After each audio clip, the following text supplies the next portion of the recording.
So last Bible study, nasaksiyan ulit natin doon ang power ni Jesus over diseases and death. At nakita natin na ang ating Diyos ay compassionate and ready to give help, hindi lang sa crowd, kundi nagmi-minister din siya sa mga individuals privately. Noong kausapin siya ni Jairus na isang leader ng synagogue para pumunta sa bahay nito dahil nasa bingit ng kamatayan ng kanyang nag-iisang anak na babae, hindi siya nagdalawang isip na sumama dito.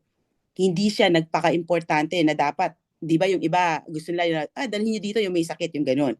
Instead, siya yung pumunta doon. Walang ganung attitude si Jesus Christ, okay? Yung nagpapa-importante, hindi siya ganoon. Nakita din natin yung pag-restore niya sa babaeng 12 years nang dinudugo.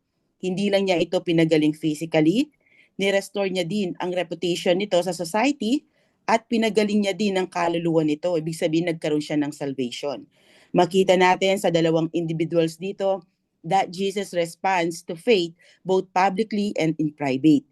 And he has compassion to both the outcast, like the bleeding woman, and respected leader, like Jairus.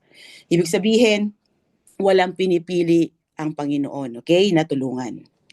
Dito naman sa aaralin natin ngayon, dalawang topics ang ating itatakel.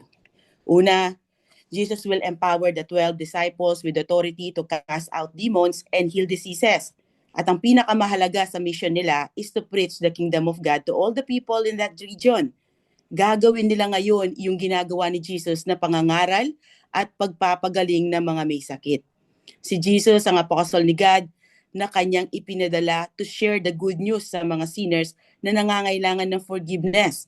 At ngayon, ipapadala naman ni Jesus Christ ang kanyang mga apostles to share the same message sa mga taong nangangailangan ng kapatawaran ng kanilang mga kasalanan. The same message na ipinapahayag ng mga Kristiyano ngayon. So, more or less halfway na ito sa 3-year ministry ni Jesus Christ. And up to this point, siya lang ang nag-iisang preacher ng salita ng Diyos dahil si John the Baptist ay napugutan na ng ulo dito. So ngayon, imumultiply niya ang kanyang sarili sa pamagitan ng pagsugo sa mga apostles niya sa mga bayan ng Israel. Ito na ang simula ng kanilang internship or yung OJT. In preparation sa kanilang pagiging full-time minister ni God kapag bumalik na si Jesus Christ sa langit. Sa account ni Mark, mababasa doon na isinugo niya ang mga ito by pair. 6 na parehas ngayon ang pupunta sa mga bayan ng Israel para ipangaral ang mabuting balita ng Diyos. Meanwhile, narinig ni Herod ang lahat ng nangyayari. Siya ay naguluhan dahil may nagsasabing nabuhay muli si John the Baptist na kanyang pinapugutan ng ulo. Ang sabi naman ng iba, ito si Elijah or isa sa mga propeta noong unang panahon na muling nabuhay. Iba-iba ang opinyon ng mga tao patungkol kay Jesus Christ. And even sa time natin ngayon, maraming tao ang hindi kinikilala kung sino nga ba talaga si Jesus. Sa aralin natin ngayon, nawa mabuksan ng inyong spiritual understanding sa tunay na persona ni Jesus Christ, na siya ay one and only begotten Son of God. At sa kanya lang matatagpuan ang kaligtasan, because apart from Him, there's no forgiveness. So simulan na natin himayin ang ating passages for today. So dito muna tayo sa Luke chapter 9 verses 1 to 5, commissioning the 12. Verse 1, Jesus called the 12 together and He gave them power and authority over all demons and to heal sicknesses. Sa account ni Mark, mababasa doon, after niyang pagalingin yung babaeng dinudugo at buhayin ang anak ni Jairus, Jesus left that place and came to his hometown, Nazareth. Dahil sa unbelief ng mga kababayan niya, kaya hindi siya masyadong gumawa ng himala doon, maliban sa ilang may sakit na kanyang pinagaling. And then, he left Nazareth and traveled through the surrounding villages para magturo until he commissioned the 12. Dito sa pag-commission sa 12, sinimulan ni Luke ang kanyang kwento. Although tinawag na niya ang 12 na ito na apostles, pero hindi pa niya sineset apart or inihiwalay ang 12 mula sa kanyang large group of followers and disciples. So now, the Lord called the 12 together to send them out. In keeping with His promise in Matthew 4, verse 19, to make them fishers of men. Sa Luke chapter 6, verses 12 to 16, napag-aralan natin doon na pumili si Jesus ng 12 mula sa kanyang mga disciples at tinawag niya ang mga ito na apostles na ang ibig sabihin ay sent one or messenger. Sila ay sina Simon na later on tinawag niyang Peter, ang kapatid nito na si Andrew, ang magkapatid na James and John, si Philip at Bartholomew or kilala din sa tawag na Nathaniel, si Matthew na dating tax collector, si Thomas, si James, the son of Alphaeus, Simon the Zealot, Judas the son of James, and Judas Iscariot who later betrayed Jesus. Kaya papalitan ito ni Matthias. So later on, another man is called an apostle at ito ay si Apostle Paul, ang apostle ng mga Gentiles. Hindi siya kasama ng mga 12, okay? Unique ang pagkakatawag sa kanya, but that is for another lesson. Hindi na natin siya itatakal dito. So mag-focus muna tayo ngayon sa 12 apostles. Napag-aralan natin dati na ang mga ito ay mga ordinary men lamang. Hindi sila galing sa mga kilalang religious sects ng Israel. Walang rabbi or teacher sa kanila. Walang scribes, walang pari, wala ding Sadducees or Pharisees sa mga ito. Most of them were fishermen. Sila ay hindi nakapag-aral sa mga rabbinic schools ng Israel and yet sila ang pinili ni Jesus bilang representative niya. Baka nagtataka kayo, bakit 12 at hindi 10 or 15 or other number ang piniling bilang na apostle ni Jesus Christ? Hindi ito random, kundi ang 12 ay symbolic number sa 12 tribes of Israel. Dahil form of judgment din ito sa mga religious leaders ng Israel dahil sa pag-reject nila sa kanilang Messiah na si Jesus. Itong 12 na pinili ni Jesus Christ ang bagong spiritual heads of the tribes of Israel. Siyempre, except kay Judas, okay? Judas Iscariot. Tulad ng sabi ko kanina, kaya 12 ang pinili ni Jesus na apostles because they were the symbolic heads of the tribe of Israel. Kaya nga, pagkawala ni Judas Iscariot, naghanap kaagad sila ng kapalit nito para mapanatili ang 12 na bilang ng mga apostles ni Christ. Mababasa yan sa Acts 1, verses 23 to 26.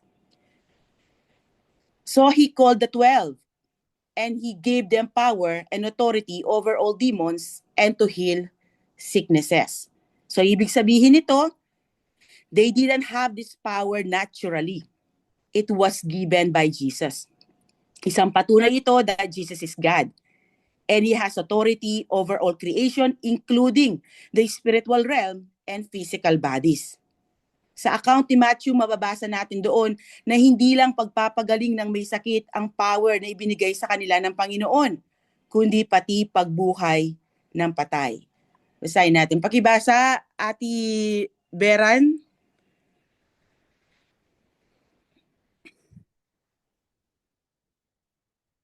Makakabasa ba si Beran? Eto po. Pagalingin niyo ang mga may sakit, buhayin ang mga patay. Pagalingin ang mga may malubhang sakit sa balat para maituring silang malinis at palayasin ang masasamang espiritu. So hindi lang pagpapagaling ng may sakit ang kaya nilang gawin, kundi kaya din nilang bumuhay ng mga patay. At kahit binigyan niya ng divine ability sa mga apostles na magkaroon ng power over spiritual realm and physical bodies, hindi ibig sabihin nun na nalelesen ang kay Jesus Christ. Tulad ng ipinakita ko sa inyo sa illustration natin sa ating last Bible study sa pamamagitan ng kandila, kahit sinindihan natin ng ibang kandila sa pamamagitan ng isang kandila, hindi naman nalesen ang brightness ng kandilang ginamit nating pangsindi sa iba. Ganon din si Jesus Christ. Dahil siya ang source and creator ng lahat ng bagay, kaya hindi siya nauubusan. Kahit binigyan niya ng kapangyarihan at kakayahan ng mga apostles niya na makagawa ng mga kamanghamanghang bagay na tanging Diyos lang ang nakakagawa. At yung ability na ibinigay sa kanila ni Jesus to cast out demons or evil spirits showed that Jesus had dominion over Satan's kingdom and he was reclaiming people from spiritual bondage. At yung power na ibinigay niya sa kanila to heal diseases in a supernatural way, not by medicine or natural skill, okay? These were signs pointing to the arrival of God's kingdom and Jesus as the Messiah. Isa pa, ang mga miracles na ito ay way para patunayan na ang kanilang dalang message ay totoo. Vina-validate ng mga miracles na gawa nila ang message na ipinapangaral nila, na sila ay sugo nga ng Diyos at ang message nila ay mula sa Diyos. Kung sa time natin ngayon, ang way para ma-validate natin ang message na ito ay totoo ay sa pamamagitan ng Bible, sa times ni Jesus, dahil hindi pa naisusulat ang New Testament, ang way ng mga apostles and disciples para patunayan na totoo ang message na dala nila is by their God-given ability to perform the same kind of miraculous signs that Jesus performed. Pinatotohanan niya ni Apostle Paul na mababasa sa Romans 15. Pakibasa, Beran, ay Bella.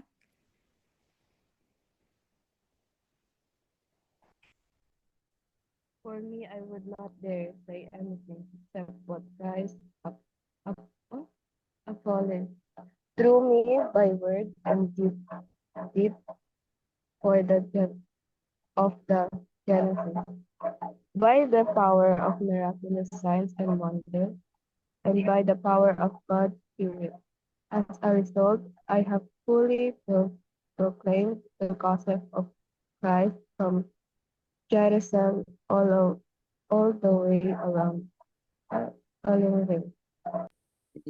Okay? So, ganun din ang writer ng Hebrews. Sabi niya dito, how will we escape if we neglect such a great salvation? Yung salvation, yung ipinapangaral, okay? Nila na good news, doon makukuha yung salvation. So, this salvation had its beginning when it was spoken by the Lord. Si Jesus yan. Sa kanya daw nagsimula yan, okay? And it was confirmed to us by those who heard Him, His apostles and disciples. At the same time, God also testified by signs and wonders, various miracles and distributions of gifts from the Holy Spirit according to His will. So the divine power the apostles displayed confirmed that their message was truly from God. Sa time natin ngayon, dahil kumpleto na ang New Testament, kaya hindi na kailangan ng miraculous confirmation para i-validate na totoo ang ipinapangaral namin, dahil ang Bible ang nagpapatunay nito. Kung gusto nating i-validate ang sinasabi ng isang preacher or teacher, i-check natin ang Bible. Even by the end of the book of Acts, miracles were fading from the scene as the apostles disappeared. Apostle Paul healed people early in his ministry. Sa Acts 14:19-28, makita ang mga yan. But toward the end of his life, hindi na siya gumagawa ng mga milagro. Example, okay, sa 2 Timothy 4:20, kung saan hindi niya pinagaling ang kasama nila na may sakit. Sabi niya, I left Trophimus sick at Miletus. Hindi rin niya binigyan ng advice si Timothy na maghanap ng miracle healer, but to treat his recurring stomach ailment with wine. Pakibasa, Terrain.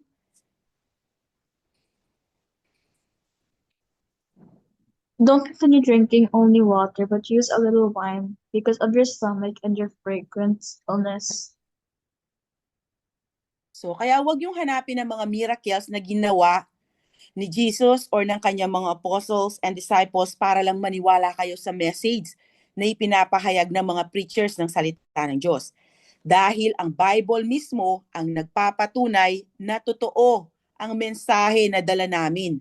Kung hindi kayo naniniwala sa Bible, tulad ng sabi ni Abraham dun sa parable ni Jesus Christ sa Luke chapter 16, kahit may patay pa na muling mabuhay at mga aral sa inyo, hindi pa rin kayo maniniwala kung hindi kayo naniniwala sa salita ng Diyos, ang Bible.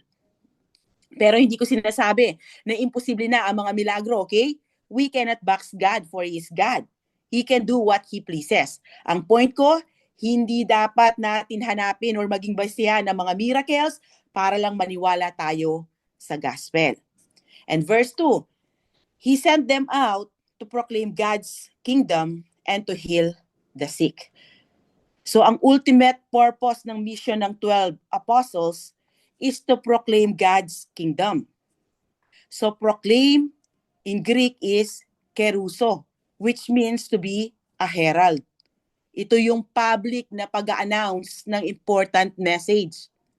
So tulad ng ginagawa ni Jesus na pangangaral publicly about sa kingdom ni God, ganun din ang gagawin ng kanyang mga apostles. Sa times na hindi pa uso ang social media or wala pang media outlets, sa ganitong way ikinakalat or ipinaparating ang mahalagang balita sa mga tao. At dahil sa mga faithful apostles and disciples ni Christ, kaya nakarating sa atin ang gospel. Hindi siya nahinto sa isang lugar, kundi ikinalat siya ng mga taong nakatanggap nito. Saan man sila makarating, dala-dala ng mga taong tumanggap nito ang magandang balita ni Kristo. At ibinabahagi ito sa iba. Sa ganoong paraan, lumaganap ang salita ng Diyos at lumawak ang kingdom ni God. Sa bawat bayan or town na pupuntahan ng mga apostles, they would publicly proclaim that the kingdom of God was at hand because the Lord and Savior, Jesus, had arrived. The preaching of the 12 followed the pattern set by Jesus na mababasa natin sa Luke 4, verse 43. Pakibasa, Kuya Ian. But he said to them, "It is necessary for me to proclaim the good news about the kingdom of God to the other towns also, because I was sent for this purpose." And at the beginning of chapter 8, Luke recorded that he was traveling from one town and village to another, preaching and telling the good news of the kingdom of God. The 12 were with him. As Luke noted in that same verse, the 12 were with him, learning from his example. Kaya noong time na para sila naman ang mangaral, the 12 preached the same message that Jesus did. Paano natin i-relate ito sa time natin ngayon? The church today has that same responsibility to preach exactly what Jesus did without altering it or adding to it. Hindi dapat natin binabawasan o dinadagdagan ng gospel of salvation. Dahil ang gospel na bawas or may dagdag is not a gospel at all. Walang kaligtasan sa altered or may dagdag na gospel. Like ang ginagawa ng iba, na faith in Jesus Christ plus work.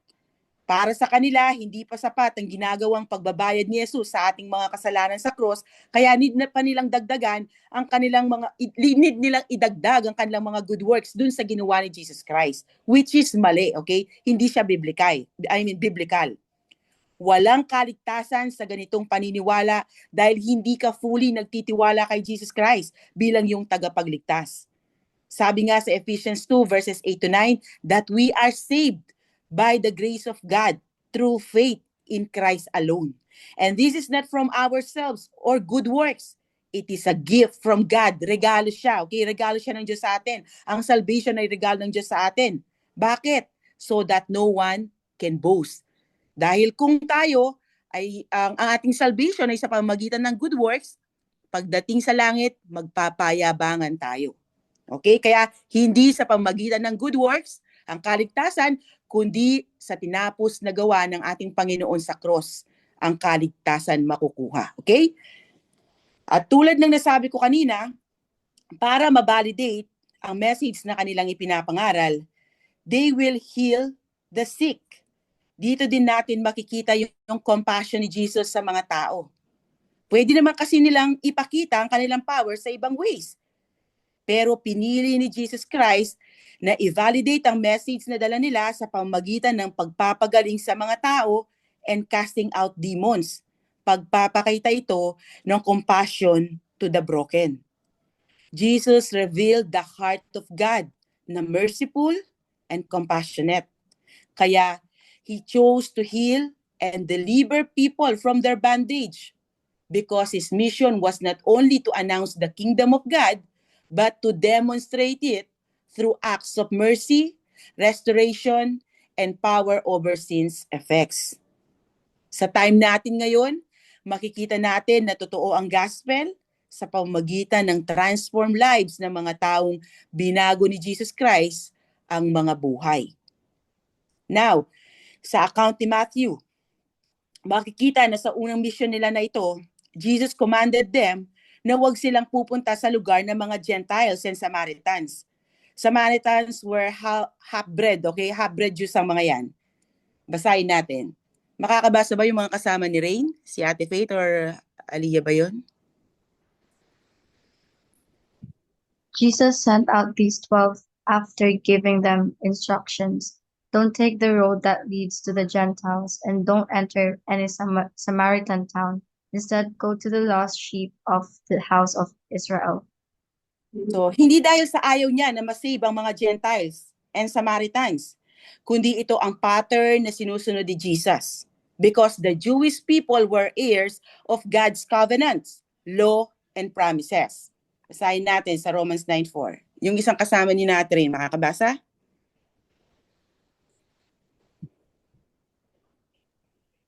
They are Israelites, and to them belong the adoption, the glory, the covenants, the giving of the law, the temple service, and promises. So may covenant si God sa kanila.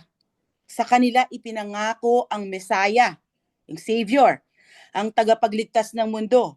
Kaya marapat lang na sa kanila unang ipahayag ang magandang balita. Isa pa, mas madaling maunawaan ng mga Hudyo ang magandang balita dahil ito ang pangako ng Diyos sa kanilang mga ninuno.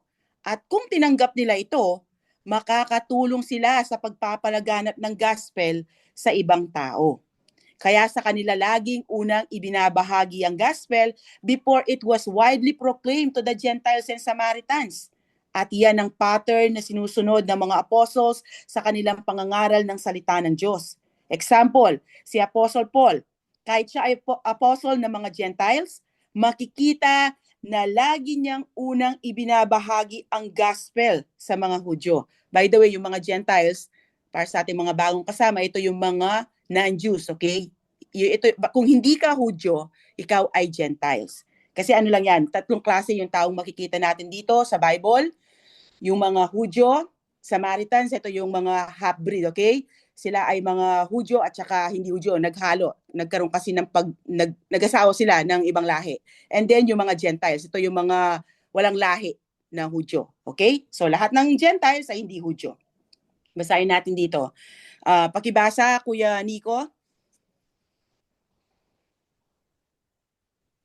They are Israelites, and to them belong the Wait, adoption. sorry, Kuya the Nico. glo- Tama pala. Hindi pa pala to. Sorry, Kuya Nico. Eto. Parehas silang nasa Romans. Okay lang po. Akala ko Okay na lang ano. po. For I am not ashamed of the gospel, because it is the power of God for salvation to everyone who believes. First, to the Jew and also to the Greek. Okay? So ang message of salvation ay hindi intended na para lang sa mga Israelites, kundi sila lang ang pinili ng Diyos sa Old Testament para ipakilala siya sa ibang nations. They were chosen to be God's witness nation. Pero hindi ganun ang nangyari. Dahil karamihan sa kanila, nireject nila si Jesus Christ, kaya temporarily, sila ay na-set aside. Then the Lord Jesus chose a new people, the church, the true disciples of Christ, composed of believers from every people and nation. And in verses 3 to 5, He gave them instructions. Sabi niya dito, He told them, take nothing for the journey, no walking stick, no bag, no bread, no money, not even an extra shirt. Whatever house you enter, remain there until you leave that place. Wherever they don't welcome you, as you leave that city, shake the dust off your feet as a witness against them. Since binigyan niya ng power ang 12 para malunasan lahat ng suffering na nararanasan ng mga tao, maaari nilang abusuhin ang power na ipinagkatiwala sa kanila for personal gain. Yung mga taong desperado ay willing magbayad ng malaki, gumaling lamang sila. So parang sa time natin ngayon, napakaraming fake healers dahil dito mabilis kumita ng pera. Pero iba ang purpose ng mga apostles kung bakit gagawin ito at hindi kasama doon ang magpayaman at the expense of suffering people. Matthew records that Jesus commanded them, "You receive without having to pay, therefore give without demanding payment." Hindi sila isinugo at binigyan ng power para magpayaman. At binigay ang power na ito sa kanila ng libre. Kaya ganun din dapat ang gawin nila. They were to operate on faith and trust God to meet their needs. Kaya sinabihan sila to take nothing for the journey. No walking stick, no bag, no bread, no money, not even an extra shirt. Dito sa account ni Luke, sinasabi na huwag silang magdala ng walking stick. Samantalang sa account ni Mark, mababasa doon, he instructed them to take nothing for the road except a staff or yung walking stick. So parang contradicting ang two passages about sa pagdala at hindi pagdala ng tungkod or staff, ano?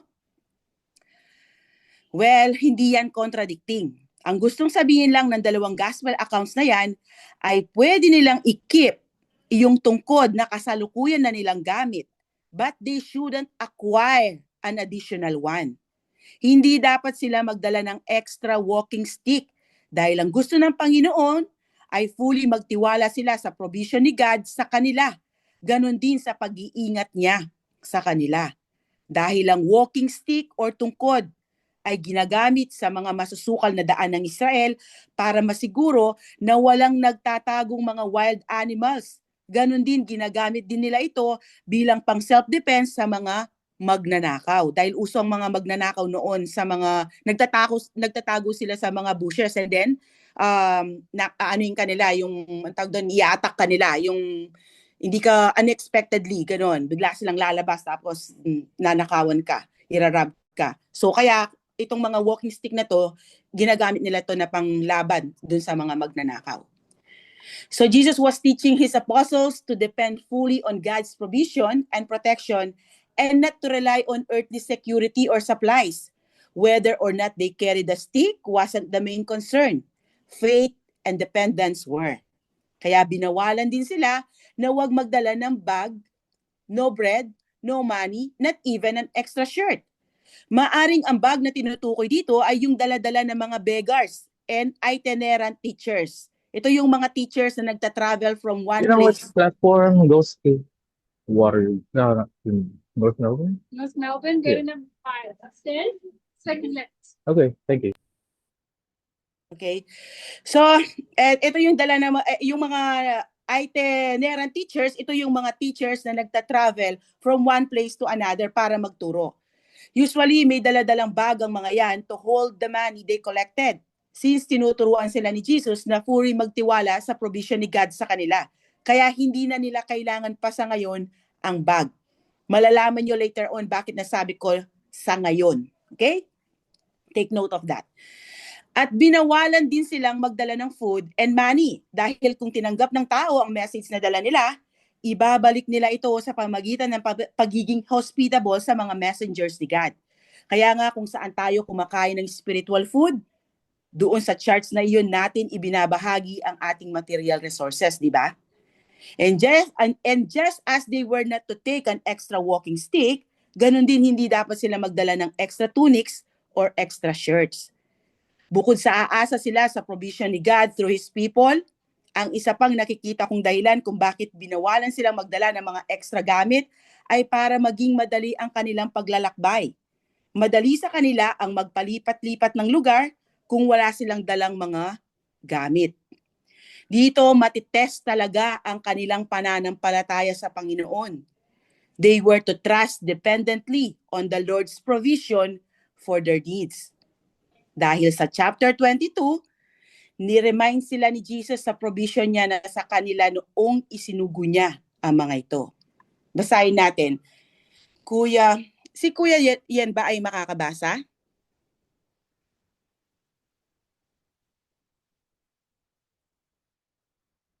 Hindi ba? O sige, si ano na lang. Si Kuya Bricks. Makakabasa po. O sige, si Kuya yan, kung makakabasa. Thank you. Pagkatapos, sinabi ni Jesus sa mga tagasunod niya, Noong suguin ko kayo ng walang dalang pitaka, bag o sandalyas, kinulang ba kayo? Sumagot sila, hindi po. Pero temporary lang itong utos ng Panginoon na to sa kanila bilang part ng kanilang training at hindi ito ang norm. So sa unang mission nila, gusto silang mag-travel ng light ni Jesus and fully rely on faith dahil ipoprovide ni God ang mga pangangailangan nila through others. But right before Jesus is arrested and crucified, He established the pattern for their future ministry na mababasa natin sa verse 36. Kaya nasabi ko kanina na sa ngayon, dahil temporary lang ang instruction niya na iyon sa kanila, dahil hindi iyon ang norm. Ang sabi niya sa verse 36, pakibasa Kuya Briggs.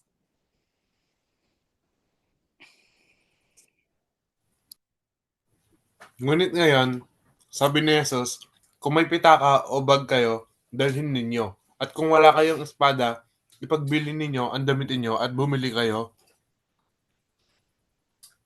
So he warns the disciples that difficult times are coming. Makakaranas sila ng paghihirap dahil sa masamang trato ng mga tao sa kanila. They will face persecution, rejection, and even danger dahil manganganib ang mga buhay nila because they will be treated like criminals, tulad ng master nila. So Jesus wants them to be prepared in times of hardship dahil hindi na sila i-welcome ng mga tao, especially na Hudyo, tulad ng dati nilang pagtanggap sa mga ito. They will face danger kaya kailangan nilang paghandaan ito. So makikita natin na walang contradiction dito. Only a change in season and mission. Tignan natin ang kaibahan ng dalawa, okay? Pero bago yun, baka nagtataka kayo bakit pinapakita ko yung ibang passages na seemingly contradictory.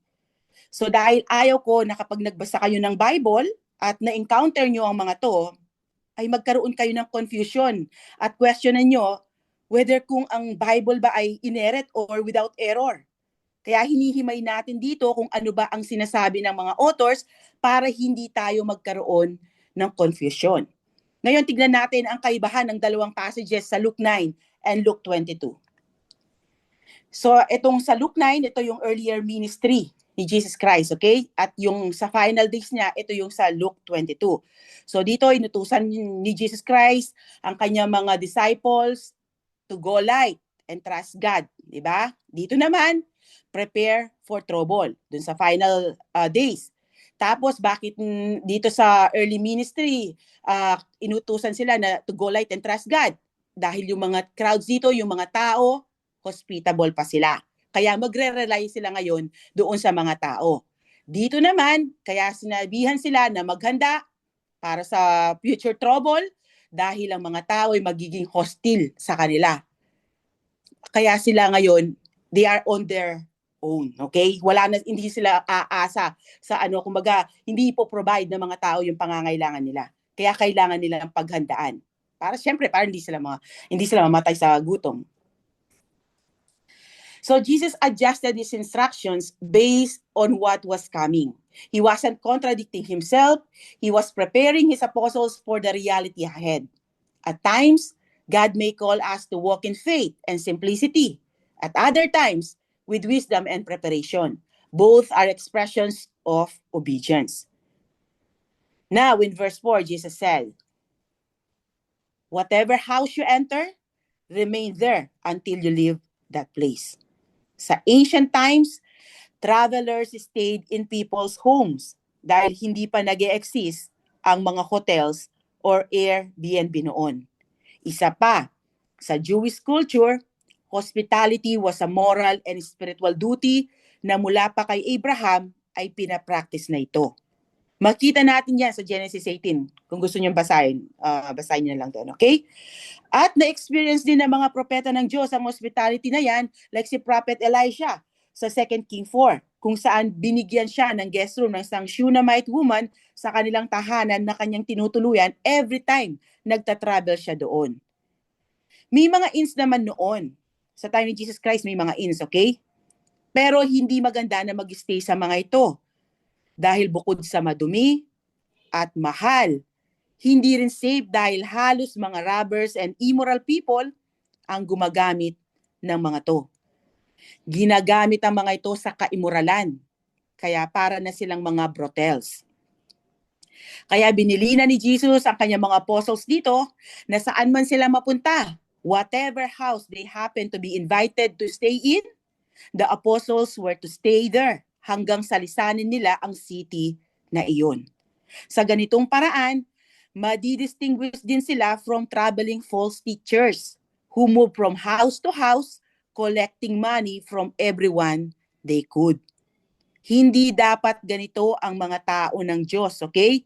Ang mga apostles and by extension, lahat ng Christians must learn how to be content with their circumstances. Katulad ng sinabi ni Apostle Paul sa Philippians 4:11-12. Pakibasa, Ate Hana? I'm not saying this because I need anything, for I have learned how to be content in any circumstance. I know the experience of being in need and of having more than enough. I have learned the secret to being content in any and every circumstance, whether full or hungry, or whether having plenty or being poor. So kailangan huwag nating gamitin ang ating circumstances or pinagdadaanan sa buhay para manggancho or manloko tayo ng tao para magkapera. At ganoon din huwag nating gagamitin ang ministry ni God para magkamkam ng salapi dahil doon masisira ang ating testimony at hindi tayo magiging effective minister ni Christ. At ang mas malala pa, kung ito ang gagawin natin, kung gagamitin natin ang ministry ni Christ para tayo magkapera, baka pala hindi tayo totoong Kristiyano. Baka pala tayo ay mga false Christian, okay? Nakatulad ng mga false preacher sa panahon ngayon. Napakayaman nila dahil nga ginagamit nila ang pangalan ni Christ para sila magkamkam ng salapi.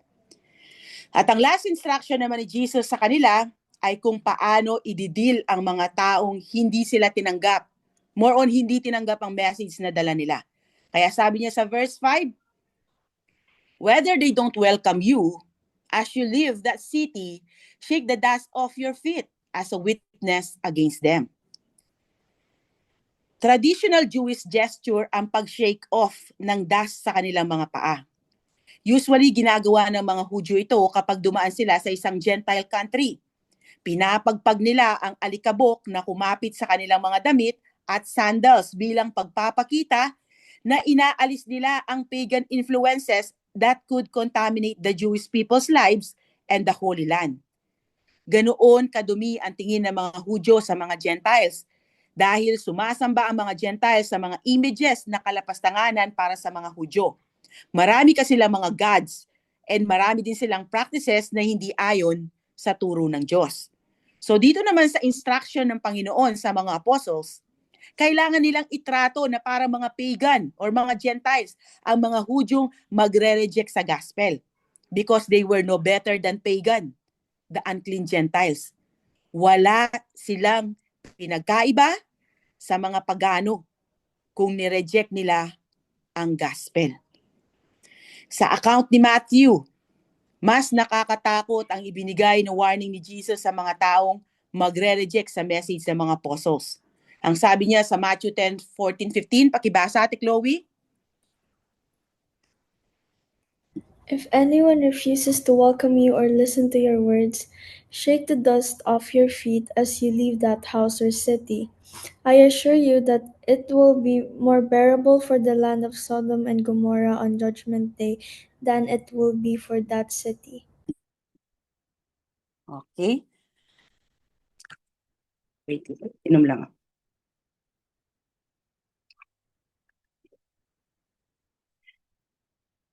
So the Lord's command reflects the serious consequences of rejecting the gospel. Dito ipinakita ni Jesus na sa Judgment Day, mas matindi pa ang mararanasan na parusa ng mga nag-reject sa gospel kumpara sa wicked people ng Sodom and Gomorrah. Ito yung ginuho ni God, di ba, sa Old Testament. Pinaulanan niya ito ng sulfur, di ba? At winasak niya, pinatay niya lahat ng mga doon except sa pamilya ni Lot. So, ang sabi dito ni Jesus Christ, mas matindi pa daw ang parusa ng mga nag-reject sa gospel kaysa dun sa mga tao sa Sodom and Gomorrah. Bakit? Dahil ang wicked Sodom and Gomorrah, kahit gaano man sila kasama, ay hindi nagkaroon ng chance na makita si Jesus in person or marinig ang gospel message of salvation na mula kay Jesus Christ. Their sin was great, but their knowledge was limited. These Jewish people saw Jesus in person. Na-witness din nila ang countless miracles ni Jesus. And they were offered God's grace through the gospel. Yet at the end of this book, makikita natin, they still rejected Him and crucified Him on the cross. And in general, hindi lang ito napapatungkol sa mga Hudyo, kundi sa lahat ng tao. Babala ito sa lahat ng tao na magre-reject kay Jesus Christ. Mas matindi ang parusa na matatanggap ng mga taong nakarinig ng gospel, pero patuloy na nire-reject si Jesus Christ. Mas mabuti pang hindi ka na lang ipinanganak kapag ganoon, dahil napakasaklap ng iyong mararanasan sa lake of fire. Tandaan nyo ito, kids. May degree ang punishment. Dahil just or fair si God, hindi naman pare-parehas ang punishment na mararanasan ng mga taong nag-reject sa kanyang anak. So ang pag-shake off ng dust sa mga paa ng mga apostles ay form of judgment sa mga nag-reject sa message na dala nila. And turning away from hard-hearted rejectors was not only an issue of judgment, but also a question of priority. Konti lang ang time and opportunity na mayroon sila dito to evangelize. Kaya ang time nila ay too precious to waste on those who have hardened themselves against the truth. At dala ng mga apostles ang instruction ni Jesus, they departed and went through the villages proclaiming the good news and healing people everywhere. So makikita natin dito na sinunod nila ang instruction ni Jesus Christ sa kanila because they went through the villages proclaiming the good news and healing people everywhere. Hindi isinulat ng mga gospel authors ang detalye sa naging mission ng 12, okay? Pero makikita sa naging reaction ng mga Galileans, lalo na ang ruler nila na si Herod, na sila ay naging talk of the town. Kaya dumako tayo ngayon sa naging reaction ni Herod sa mga ginagawa ng mga apostles through Jesus' power. So dito na tayo ngayon sa ating second passage. So Herod's confusion. Dito na tayo sa verses 6 to 9. Wait, 7 to 9 pala to. Sorry. So 7 to 8, Herod the ruler heard about everything that was happening. He was confused because some people were saying that John had been raised from the dead, others that Elijah had appeared, and still others that one of the ancient prophets had come back to life. So yung Herod na tinutukoy dito ay si Herod Antipas, na anak ng isa sa worst and most notorious rulers ng Israel na si Herod the Great. Antipas ruled Galilee from 4 BC to AD 39, kaya under sa kanyang pamamahala ang entire ministry ni Jesus Christ. Hawak ni Antipas ang region ng Galilee and the nearby Perea. Kaya siya ang Herod na tinutukoy sa Gospels accounts of Jesus' ministry. It was Antipas who imprisoned and executed John the Baptist. And when he heard about everything that was happening, nagkaroon siya ng confusion. Nabalitaan niya ang lahat ng mga nangyayari in connection with the preaching ministry of the 12. At dahil ibinibigay ng 12 ang glory and credit sa kanilang powerful preaching at sa miracles na nagagawa nila kay Jesus Christ, kaya na-confuse at na-curious si Herod kung sino ba itong si Jesus Christ. Dahil iba-iba ang sinasabi ng mga tao patungkol sa kanya. Kaya understandable naman if Herod was confused because some people were saying that John had been raised from the dead. Bakit naisip ng iba na si Jesus ay si John the Baptist? Because Jesus preached and boldly spoke the truth. Katulad ng ginawa ni John the Baptist nung buhay pa ito, and they proclaimed the same message. Naisip din ng iba na maaaring si Jesus ay si Prophet Elijah. So dahil katulad ni Elijah, Jesus healed the sick and raised the dead. At yung iba naman, ang sabi, one of the ancient prophets had come back to life. Like Old Testament prophets, Jesus spoke with authority from God. At dahil sa iba-iba ang sinasabi ng mga tao patungkol kay Jesus, kaya lalong naguluhan si Herod. By the way, yung pagkakakilala natin sa true identity ni Jesus Christ ay napakahalaga dahil nakasalalay dito ang ating eternal destination.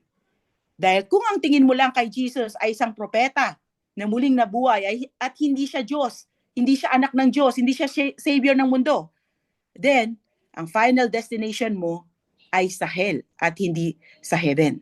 Tingnan natin sa succeeding verses ng chapter na ito ang tamang kasagutan na ibinigay ni Peter patungkol sa tanong ng mga crowds kung sino ba si Jesus Christ. Pakibasa, Ate Rain.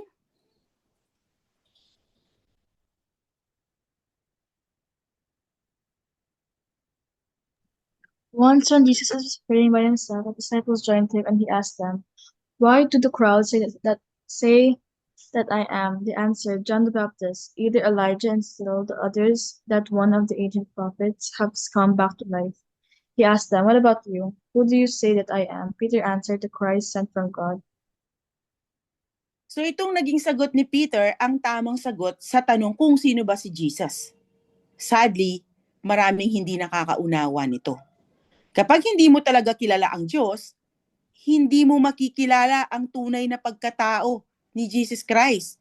Katulad dito sa inaaral natin, iba-iba ang sinasabi nila patungkol kay Jesus Christ.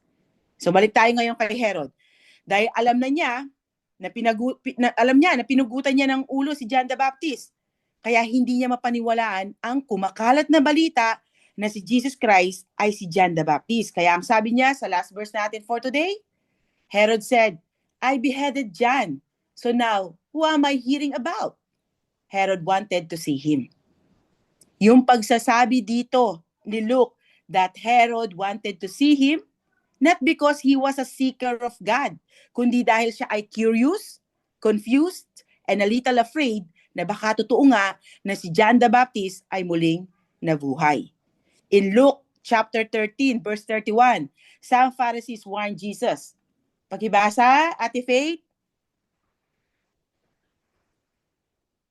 At that time, some Pharisees approached Jesus and said, "Go, get away from here because Herod wants to kill you." So if Jesus was indeed John the Baptist risen from the dead, as Herod feared, ang intention pala niya ay patayin itong muli. But Herod would not see Jesus until the Lord was sent to him from Pilate as a prisoner in Luke 23 verse 7.